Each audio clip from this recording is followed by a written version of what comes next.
ঈদযাত্রায় যানবাহনের চাপ বেড়েছে মহাসড়কগুলোয়। এ নিয়ে বিস্তারিত জানাতে সরাসরি সাভার ও নরসিংদী থেকে যুক্ত হচ্ছেন সহকর্মী শাহিনুর রহমান এবং সুমন বর্মন।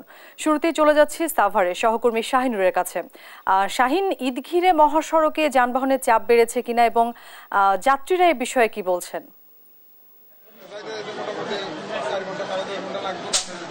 অরিন, আপনাকে ধন্যবাদ। আমি কিন্তু এই মুহূর্তে আছি সাভারের বাইপাল মোড়ে। আপনাকে যদি জানিয়ে রাখি যে আমরা কিন্তু সকাল থেকে দেখতে পাচ্ছি যে ঈদ যে গড়মুখী মানুষের চাপ কিন্তু রাস্তায় বেড়েই চলেছে, এমনটি কিন্তু আমরা দেখতে পাচ্ছি। এবং সেই সাথে আপনাদেরকে জানাই যে মহাসড়কে যে গাড়ির বাড়তি একটি চাপ আমরা দেখতে পাচ্ছি এবং ঢাকামুখী লেনে আমরা দেখতে পাই যে প্রতিনিয়তই কিন্তু পণ্যবাহী গাড়ি এবং গরু ভর্তি যে গাড়িগুলো তারা ঢাকা প্রবেশ করতেছে, এমনটি কিন্তু আমরা দেখতে পাচ্ছি। এবং সেই সাথে আপনাদেরকে জানিয়ে রাখি যে আমরা সকাল থেকে কিন্তু বিভিন্ন কাউন্টারে ঘুরেছি। আমরা কিন্তু প্রতিটি কাউন্টারে কিন্তু উপচে পড়া ভিড় আমরা দেখতে পাচ্ছি এবং মানুষ কিন্তু অপেক্ষমান যাত্রী আছে যারা কিন্তু এই কাঙ্ক্ষিত বাসের জন্য কিন্তু বসে আছে, এমনটি কিন্তু আমরা দেখতে পাচ্ছি। আপনাদেরকে যদি আমরা একটু দেখাই যে দেখানোর চেষ্টা করি যে এখানে কিন্তু প্রত্যেকটি কাউন্টারে আপনি দেখতে পাচ্ছেন যে এখানে বিশেষ করে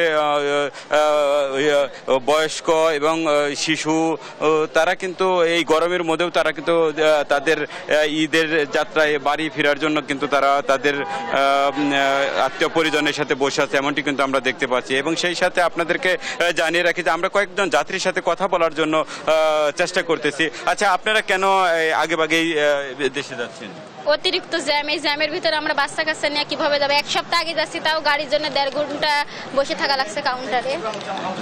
জি, আচ্ছা, যেমনটি জানিয়েছিলেন আসলে আশুলিয়ার বাইপাল থেকে এই ছিল আমার সর্বশেষ অবস্থা। এখন চলে যাব আমরা নরসিংদীতে সুমনের কাছে। সুমন, ঈদকে সামনে রেখে ঢাকা সিলেট মহাসড়কের যাত্রীবাহী বাস এবং বিভিন্ন ধরনের যানবাহনের চাপ বৃদ্ধি পেয়েছে। আমি এখন আছি ঢাকা সিলেট মহাসড়কের নরসিংদীর বেলনাগর অংশ। ঢাকা সিলেট মহাসড়কের 53 কিলোমিটার এই নরসিংদী জেলায় অবস্থিত। এই দীর্ঘ মহাসড়ককে ঈদের যাত্রাকে নির্বিঘ্ন করার জন্য স্থানীয় প্রশাসন এবং পুলিশ বিভাগ এবং সড়ক ও জনপথ বিভাগ তারা বিভিন্ন উদ্যোগ গ্রহণ করেছে। আমরা পুলিশের সঙ্গে কথা বলেছি, তারা জানিয়েছে যে এই মহাসড়কের যে সকল বাস স্ট্যান্ডে মূলত যানজট প্রবণ সেই সকল স্থানে পুলিশের তৎপরতা বৃদ্ধি পেয়েছে।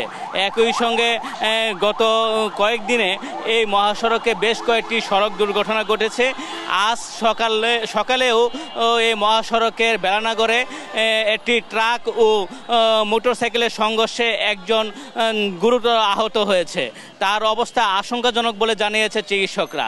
তাই দুর্ঘটনা রোধে পুলিশ তার ব্যাপক তৎপরতা শুরু করেছে এবং তারা সড়কের বিভিন্ন পয়েন্টে গাড়ির গতি নিয়ন্ত্রণে স্পিড মিটার গান দিয়ে তারা গতি নিয়ন্ত্রণ করার চেষ্টা করছে এবং যারা অতিরিক্ত গতিতে যানবাহন চালাচ্ছে সেগুলোকে জরিমানা আওতায় আনা হচ্ছে বলে জানিয়েছে পুলিশ বিভাগ। আমরা সড়ক ও জনপথ বিভাগের সঙ্গে কথা বলেছি, তারা জানিয়েছে যে বর্তমানে ঢাকা সিলেট মহাসড়ক 6 লেনে প্রশস্তকরণের কাজ চলছে। তবে ঈদের যাত্রা নির্বিঘ্ন করার জন্য মহাসড়কের কাজ আগামীকাল বা পরশুদিন থেকে বন্ধ করে দেওয়া হবে বলে জানিয়েছে সড়ক ও জনপথ বিভাগ।